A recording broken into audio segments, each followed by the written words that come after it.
अगर हम यूँ कहें कि हमारे पास एक सर्कल है और मैं सर्कल के कोई से दो पॉइंट सेलेक्ट करता हूँ, जैसे फॉर एग्जांपल ये एक पॉइंट है मेरे पास P और यहाँ पर एक पॉइंट आ रहा है जी Q, ठीक। और अब मैं इस P और Q पॉइंट को अगर सेंटर ऑफ द सर्कल से ज्वाइन कर लेता हूँ इस तरह से, और यहाँ भी इस तरह से, तो मैं देखूंगा कि मेरे पास जो ये एंगल बन रहा है, यानी जिसको मैं अगर इस तरह से कहूँ कि अगर हमारे पास सेंट्रल एंगल की जो डेफिनेशन है वो यही होती है कि अगर आप रेडियल सेगमेंट्स को एक ही कॉमन वर्टेक्स पे ज्वाइन कर लें, सेंटर ऑफ द सर्कल पे ज्वाइन कर लें, तो जो एंगल बनता है उसे हम कहते हैं जी सेंट्रल एंगल। और जो उसके सामने आर्क होती है, जैसे अगर इस आर्क की बात की जाए तो माइनर आर्क कहलाएगा, और इस आर्क की अगर बात की जाए तो ये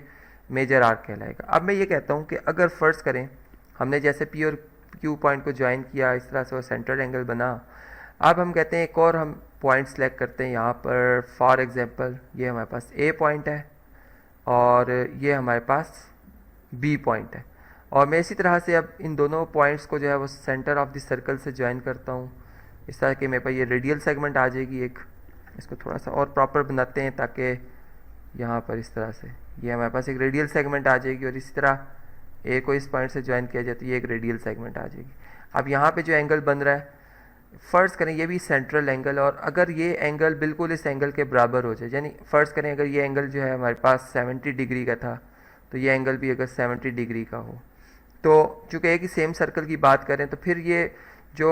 ए और बी पॉइंट्स को मिलाने से कॉर्ड बनेगी और इधर पी और क्यू पॉइंट को मिलाने से कॉर्ड बनेगी, वो बराबर बनेगी। यानी ये भी एक रिज़ल्ट है जो कि हम अक्सर फिर ज्योमेट्री में इसको अप्लाई करते हुए जो है बाज़ूकात कंस्ट्रक्शन,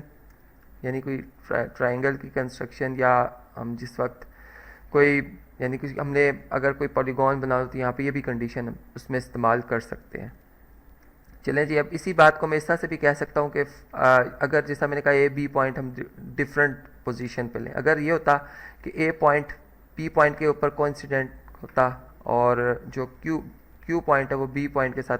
कोइंसिडेंट होता, तो फिर हम भी देखते हैं कि अगर हम ए को ओ से ज्वाइन करते हो, बी को ओ से ज्वाइन करते हो, फिर एंगल अगर देखते हैं सेंट्रल एंगल तो सेम ही बनता, और फिर वही बात कि अगर ए और बी और पी और क्यू को ज्वाइन किया जाए तो सेम कॉर्ड बन रही है। तो बिल्कुल ये बात कॉन्ग्रेंसी के हवाले से जैसे हम शुरू से समझते आए हैं, बिल्कुल वही बात है। अब हम इसको थोड़ा सा और डिफरेंट करते हैं। हम ऐसे कहते हैं कि अगर हमारे पास एक और सर्कल हो, लेकिन ये सर्कल इस सर्कल के साथ क्या हो जी, कॉन्ग्रेंट हो, यानी इन दोनों का रेडियस सेम हो। अब हम यहाँ पर एक और सर्कल ले रहे हैं और जिसका सेंटर जो है मैं कह रहा हूँ ए है,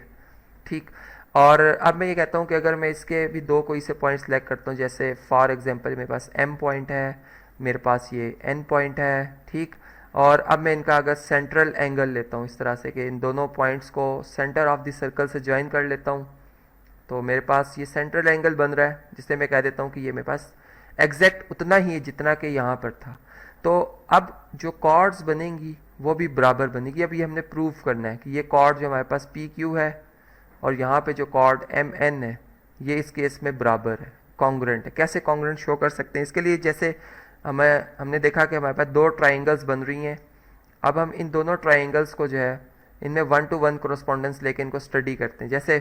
हम ये देख रहे हैं कि इन दोनों ट्राइंगल्स में क्या सिमिलरिटी है। इसका सेंटर से लेकर क्यू पॉइंट तक जो डिस्टेंस है, रेडियस है, इसमें भी ए से लेकर एन पॉइंट तक जो डिस्टेंस है, रेडियस है, और ये बराबर है। चूँकि ये दोनों सर्कल्स क्या हैं जी, कॉन्ग्रेंट है। इसी तरह ये रेडियस है और ये भी रेडियल सेगमेंट है, ये आपस में बराबर है। और फिर एंगल्स हमने कहा कि बराबर है, तो फिर यहाँ पर ये दोनों triangles side angle side postulate की बेस पर ये दोनों ट्राइंगल्स क्या हो जाएंगी जी, कॉन्ग्रेंट हो जाएंगी। और जब ट्राइंगल्स कॉन्ग्रेंट होती है तो फिर ऑल कोरस्पॉन्डिंग साइड्स और ऑल कोरस्पॉन्डिंग एंगल्स जो होते हैं वो कॉन्ग्रेंट होते हैं। तो फिर इसका मतलब ये हुआ कि चले मैं कॉन्ग्रेंसी वाली जो बात है यहाँ पर लिख भी देता हूँ कि हमने कहा ये दोनों ट्राइंगल्स कॉन्ग्रेंट है, तो फिर ये ट्राइंगल जो हमारे पास बन रही है MAN, ये भी क्या होगी जी, कॉन्ग्रेंट हो जाएगी। तो फिर इसका मतलब ये हुआ कि इस ट्राइंगल की जो ये PQ साइड है, इसके करस्पॉन्डिंग यहाँ पे जो हमारे पास MN साइड आ रही है, ये करस्पॉन्डिंग साइड है और कॉन्ग्रेंट होंगी। और यही रिजल्ट हमने प्रूव करना था, क्योंकि PQ बेसिकली एक कॉर्ड है और MN भी हमारे पास एक क्या जी, कॉर्ड है, जो कि यहाँ पर अब प्रूव हो गया कि ये आपस में कॉन्ग्रेंट है।